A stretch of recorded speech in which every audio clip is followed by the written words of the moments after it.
Hello everybody, and welcome again to my channel. Some interesting developments in the land of the Watchtower, and I just thought I would talk about some of them. If you go to the jw.org website and you follow the link to news, then go legal resources, you will find a number of different information packets that you can now download in PDF format.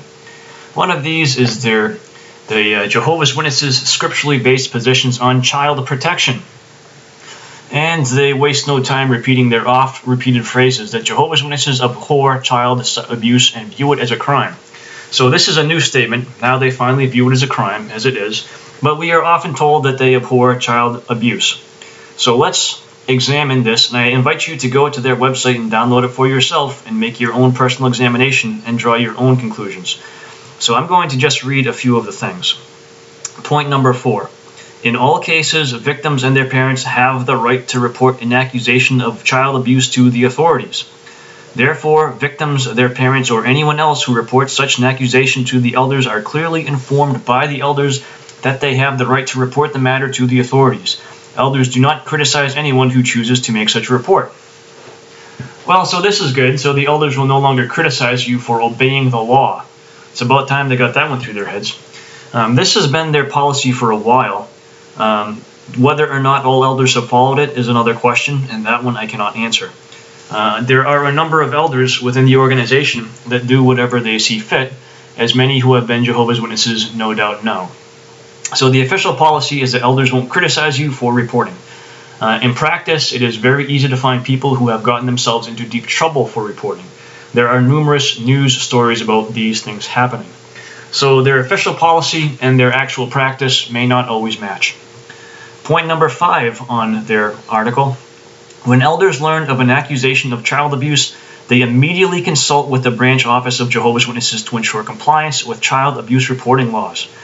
Even if the elders have no legal duty to report an accusation to the authorities, the branch office of Jehovah's Witnesses will instruct the elders to report the matter if a minor is still in danger of abuse or if there is some other valid reason.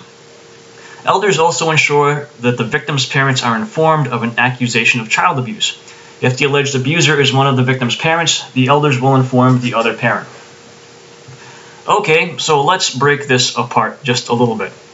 So the first thing elders do, and now they are admitting it, is they consult with the legal department of the branch to see if they have legal responsibility to report the crime of child sexual abuse.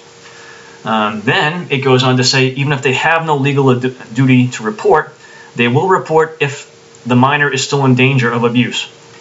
How can the branch determine, or even the elders for that matter, determine if the child is still in danger of abuse? If the abuser still lives in the area, the child is most likely still in danger. Once again, let us go back to the fact that now Jehovah's Witnesses have acknowledged the fact that child abuse is a crime. So when someone goes to the elders and tells them a crime has been committed, the elders still will not necessarily report it unless they are legally obliged to report it. So now we go back to their statement about how the Jehovah's Witnesses abhor child abuse. So let's change this statement for a second and say Jehovah's Witnesses abhor seeing people's homes on fire. So let's say that an elder drives by a house that's on fire. The first thing that elder does is then he goes and calls the branch to see if he has to report the fire to the proper authorities. The branch looks up and sees if he's in a reporting state that mandates reporting seeing people's houses on fire to the proper authorities. And if they say yes, then the elder will inform the proper authorities. Does that really sound like somebody that abhors watching people's house burn down? Not really. But the elder might kindly tell the people in that house, well, you have the right to report that if you'd like to. Okay. And the elder will not criticize the person whose house is burning down if they call the proper authorities. Truly a loving arrangement, isn't it? When you take a step back and look at it logically, it shows you that Jehovah's Witnesses and their statement on abhorring child sexual abuse is merely lip service, and it is not in fact backed up with practice.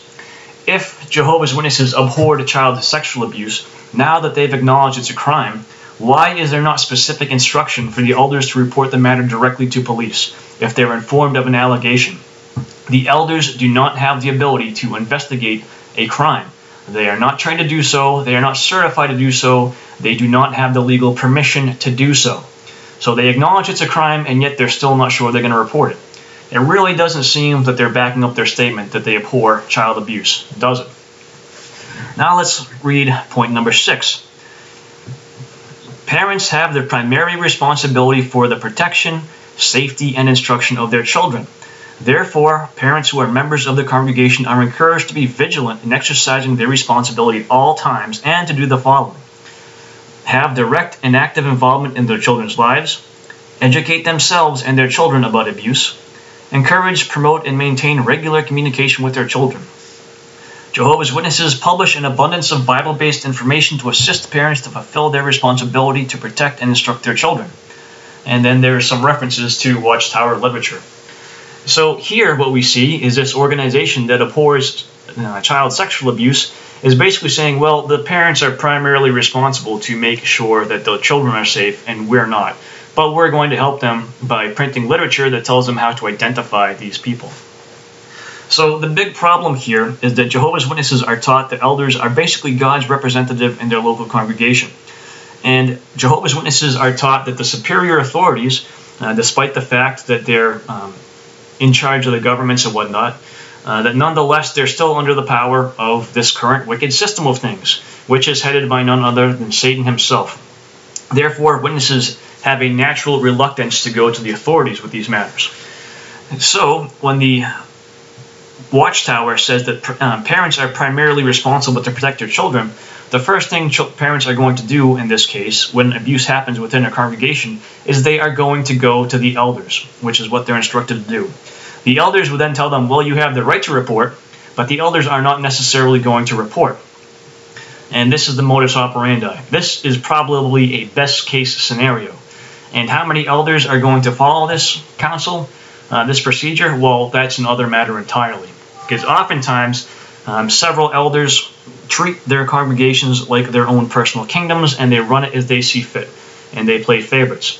So basically what we see here is the Watchtower once again saying, yes, we abhor child sexual abuse, but no, we're really not going to do anything about it unless we absolutely positively have to, as defined by the law. And we're going to take our time to make sure that we comply with that law. And if we are not legally obligated to report it, if we think that the child is safe now, we are not going to report it. So basically this policy is that unless legally obligated to, you can expect elders not to report it. So is there any improvement in this policy? In effect, no. What the Watchtower is doing is they're reiterating rhetoric that has proven to be incorrect. Yes, they abhor child sexual abuse, but do they actually take a stand that is beneficial to protect those who have been abused, or to stop the abuse, or to bring those who are the perpetrators to justice? The answer is, in the vast majority of cases, no, they don't. You can download this policy and read it for yourself, and you can decide if you agree with me or not. And there's a number of other documents they have there, some of which I may address and some of which I won't, but I will save that for another video. Thanks for watching.